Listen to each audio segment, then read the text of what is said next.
Well, who are the leaders on this baseball team? That's a good question. We got a lot of leaders, different ages, different positions.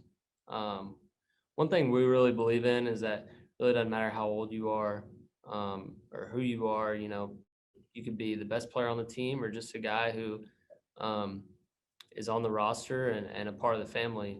But if you lead by example, then you're a leader, and that's just plain and simple. So you guys just talked to Jake Rucker. He's a great example of lead by example, and he's definitely one of our leaders. I see myself as a leader. I'm one of the more vocal guys in the locker room. Got experience, so that definitely helps.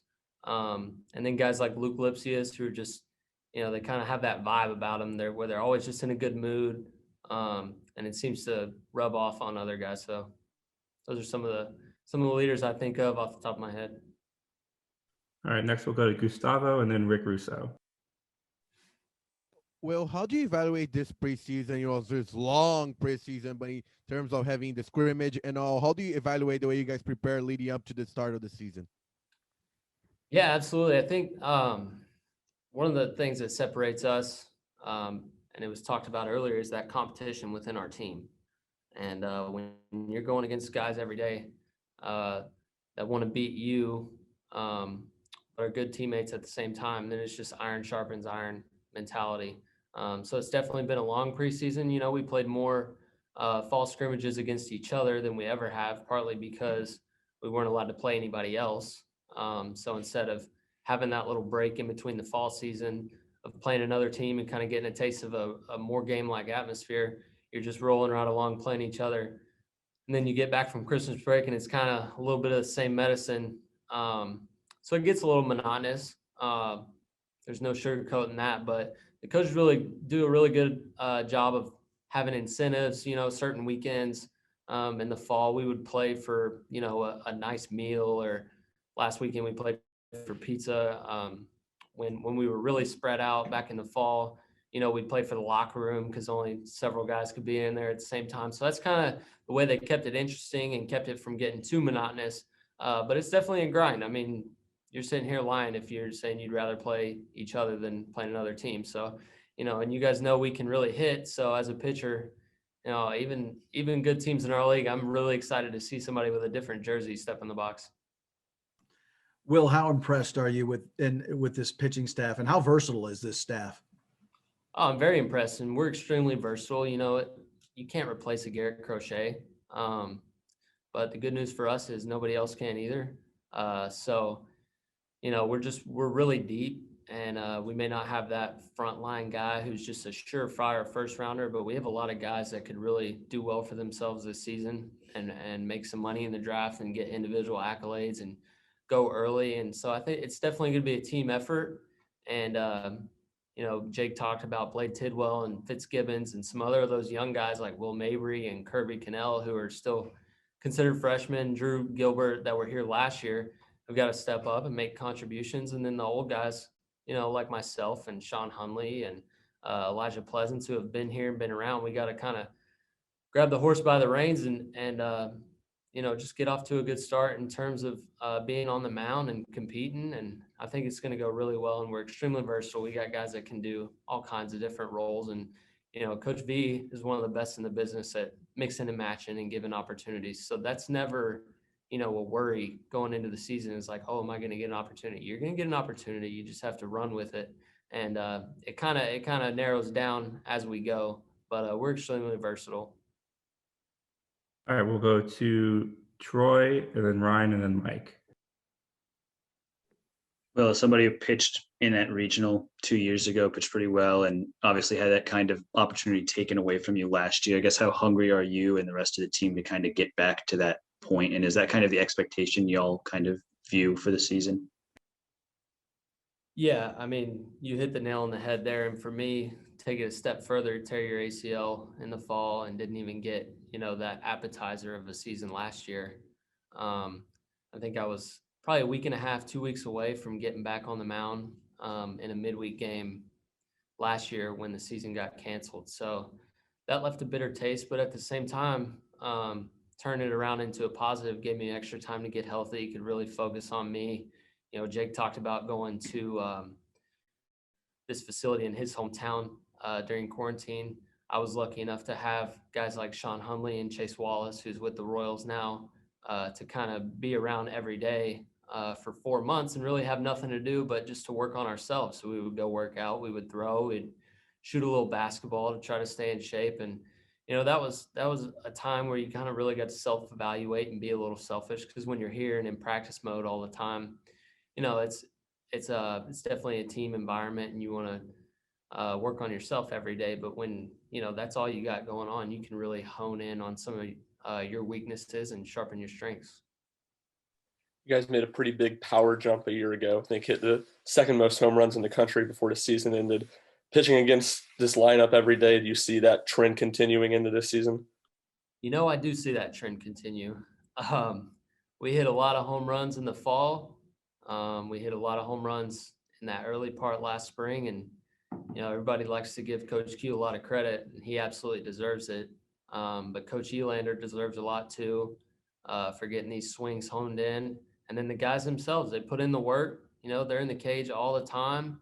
They have really good approaches at the plate. If you throw them a strike, they're going to hammer it. And if you try to get them to chase, then they're really good at laying off of it. So, you know, we got a really tenacious lineup. It's not just a bunch of guys who are going up there to hit the long ball, you know, because I think you would see our strikeout numbers be really high in that case. But they do a really good job of getting on base and doing team at bats and stuff like that. And I think the home runs are just a result of having a good approach and hitting the ball hard. Yeah, Will, how's everything with you physically? I feel like you said you were back from the injury kind of when everything was about to shut down. And then what has changed with Elijah Pleasance? Why is he kind of come into his own going into this season? Yeah, so let me touch on Elijah first. He just has a different demeanor. He's always had really good stuff. He's a freak athlete. He runs like a deer. He's got a whippy arm. He's always had good stuff. I think he's just a mature pitcher now. And it's not, you know, he wasn't that far off beforehand. He was always talented, and he was about to pitch and help us out last year. Unfortunately, he didn't get to show that, but he's just a guy who it's always kind of been there, and he's always been really close. And I don't know what it was for him. Maybe it was just him relaxing a little bit and getting a little more confidence, but he just kind of turned the page, man. And, you know, when you go out there and you're relaxed and you can just let yourself compete and let your talents take over and all the work you put in, and the hay's kind of already in the barn, and he's just letting that out. In terms of me, body's healthy, knee feels as good as it's going to feel. Arm is back in shape. You know, when we got back in the fall, everybody kind of had to get their arm back in that live shape. So I didn't really come back in any kind of hole or deficit. So it's really just been about sharpening back up and getting ready for the season. All right, we'll go back to Ben. Well, I've got two for you. What do you envision your role on this pitching staff being, and what makes Fitzgibbons so good as a freshman? I know Jake mentioned that he had fantastic stuff, but could you expand on that? He does. He's got a really whippy arm. Being left-handed does not hurt. I know that from experience, but he spins his breaking ball really hard. They talk about spin rate all the time, and he's got a high spin rate, and he fills up the zone. He's just kind of a little competitor out there, and you know, he doesn't really pitch like a freshman. He goes right at people. He knows his stuff is good, and he's just a good pitcher, plain and simple. In terms of my role, I could see myself doing a number of different things. I think early on, my first couple opportunities will definitely be somewhere in the middle of the game, hopefully like a first out of the pen type thing or a bridge type guy. But what's really nice is a couple guys we have on our staff, I think I complement really well. Like Blade Tidwell is a big, hard-throwing righty. Jackson Leaf, big, hard-throwing righty.